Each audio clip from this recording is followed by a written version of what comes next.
करांमध्ये दादांच्या बद्दल प्रचंड आदर आहे आणि विधानसभेत दादांशिवाय बारामतीला सुद्धा पर्याय नाही। शेवटी राष्ट्रवादी काँग्रेस पक्षाचे ते राष्ट्रीय अध्यक्ष आहेत आणि प्रांताध्यक्ष तटकरे साहेबांनी मागच सांगितलेलं आहे की बारामतीमध्ये फक्त अजितदादाच निवडणूक लढतील, ते लढावेत अशी कार्यकर्त्यांची भावना आहे, पक्षाची ती भावना आहे।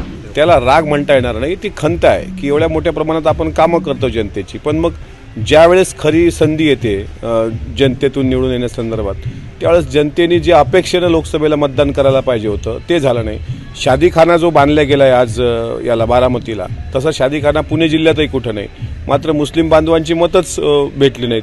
ह्या काही गोष्टीच्या खंत ज्या होत्या ते त्यांनी व्यक्त करून दाखवल्या आणि म्हणून जर जनतेला वाटत असेल की बाबा मी नको आहे असं ज्यावेळेस त्यांनी जनतेला अपील केलं त्यावेळेस तुम्ही जनतेची प्रतिक्रिया पण बघा। बारामतीकरांमध्ये दादांच्या बद्दल प्रचंड आदर आहे आणि विधानसभेत दादांशिवाय बारामतीला सुद्धा पर्याय नाही। साहेब, एकंदरीत जे आता मध्यंतरी अजितदादांचं वक्तव्य आलं की कुटुंबात फूट पडली, चूक झाली किंवा बहिणीपासून दूर जाणं ही चूक होती बा, तर कुठंतरी त्याचाच हे असं काही कुटुंबातली लढत टळली पाहिजे।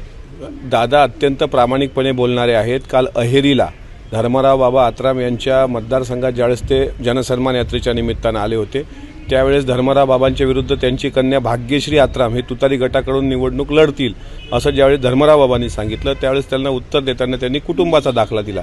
मात्र लोकसभेमध्ये उमेदवारी सुनेत्राताईंना देऊन चूक झाली हे त्यांनी प्रामाणिकपणे चॅनलसमोर कबूल केलेलं आहे आणि काल जे त्यांनी वक्तव्य केलं ते वक्तव्य की घरात सलोखा एकत्र राहावा, आता त्यावर जितेंद्र आव्हाड आणि संजय राऊत यांनी तोंडसुख घेतलं।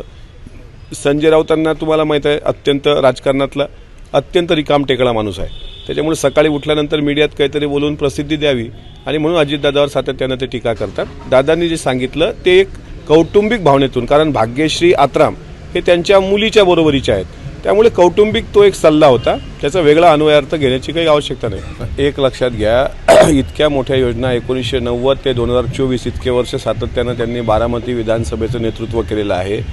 750 कोटी रुपयाची केवळ पाणी पुरवठा योजना बारामती परिसरात आणली। बारामतीचे रस्ते, बारामतीचा आजचा डेव्हलप झालेला परिसर, या सगळ्या गोष्टी होत असताना कार्यकर्त्यांच्या पक्षप्रवेश सोहळ्यामध्ये त्यांनी एक खंत व्यक्त केली की एवढ्या मोठ्या प्रमाणात कामं केल्यानंतर सुद्धा जर जनता नवीन आमदार शोधत असेल आणि नवीन आमदार निवडून दिला जात असेल तर त्यांच्या आणि यांच्या कारकिर्दीचा तुलनात्मक त्यांनी अभ्यास केला पाहिजे।